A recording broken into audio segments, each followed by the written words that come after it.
చెప్తున్నారు.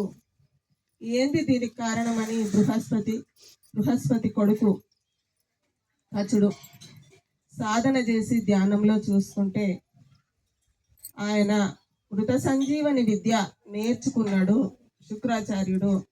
దాని ద్వారా వాళ్ళందరినీ బ్రతికిస్తున్నాడు అని తెలుసుకున్న తర్వాత మరి ఈ విద్య నేర్చుకోవాలి అంటే మన బృహస్పతికి శుక్రాచారికి ఆయన రాక్షస గురువు, ఈయన దేవతల గురువు కాబట్టి వాళ్ళకు శత్రుత్వం అనేది ఉంటుంది. వాళ్ళకు ఉన్నా లేకపోయినా మనం సృష్టిస్తాం. గురువులకు అలాంటి భావాలు ఉండవు, అందరూ ఒకటే అని ఉంటుంది, కానీ మనమే సృష్టిస్తాం అలా. అయితే ఎలా అంటే సత్యంగా జీవించాలి, సత్యంలో ఉన్నాడు కాబట్టి కచుడు వెళ్ళి శుక్రాచార్యుని, గురుదేవా మరి మా దేవతలు మీ రాక్షసులను సంహరించినా కానీ మీరు మృత సంజీవని విద్య నేర్చుకున్నారు కాబట్టి వాళ్ళను బ్రతికిస్తుండ్రు. వీళ్ళు ఎక్కువ అయిపోతుండ్రు, మా వాళ్ళు తక్కువ అయిపోతుండ్రు. మా నాన్నగారి దగ్గర ఉన్న విద్యలన్నీ నేను నేర్చుకున్నా కానీ ఈ విద్య నేను నేర్చుకుందామని మీ దగ్గరకు వచ్చిన, మీరు నాకు నేర్పించాలి అని శుక్రాచార్యుని కచుడు అడగడం జరుగుతుంది. నేను బృహస్పతి కొడుకును అని చెప్తాడు. ధైర్యం, అబద్ధం ఆడాడు, నిజమే చెప్తాడు. చెప్పినప్పుడు అక్కడ ఉన్న వాళ్ళంతా ఆయన మన శత్రువు, ఆయనకు నేర్పించొద్దు అని శిష్యులు అంటారు శుక్రాచార్య. కానీ ఆయన అన్నాడు అట్లా.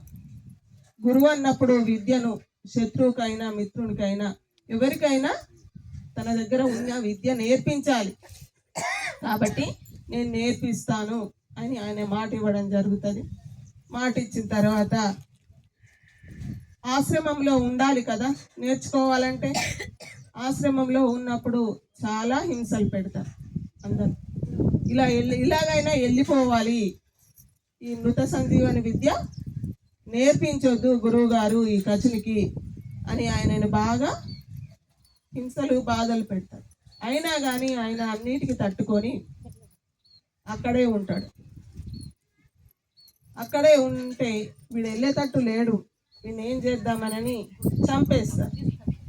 చంపేసి ముక్కలు నరికి మళ్ళీ ఇట్లా శవం ఉంటే బతికిస్తాడు గురువు గారు అని ముక్కలు నరికి కాల్చి బూడిద చేసి ఆ బూడిదను దేవతలు తాగే సురాపానము అందులో కలిపి ఈ శుక్రాచార్యునికే ఇవ్వడం జరుగుతుంది.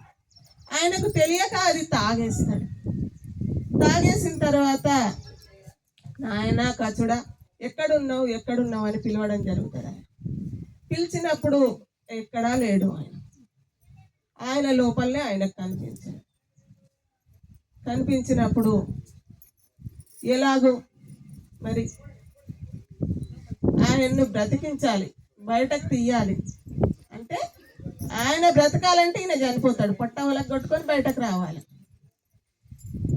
ఆయన మృత సంజీవని విద్య లోపలున్న అతనికి చెప్పి అతన్ని బ్రతికించి, నాయన నా పొట్ట చింపుకొని నువ్వు బయటకు రా అని చెప్తాడు.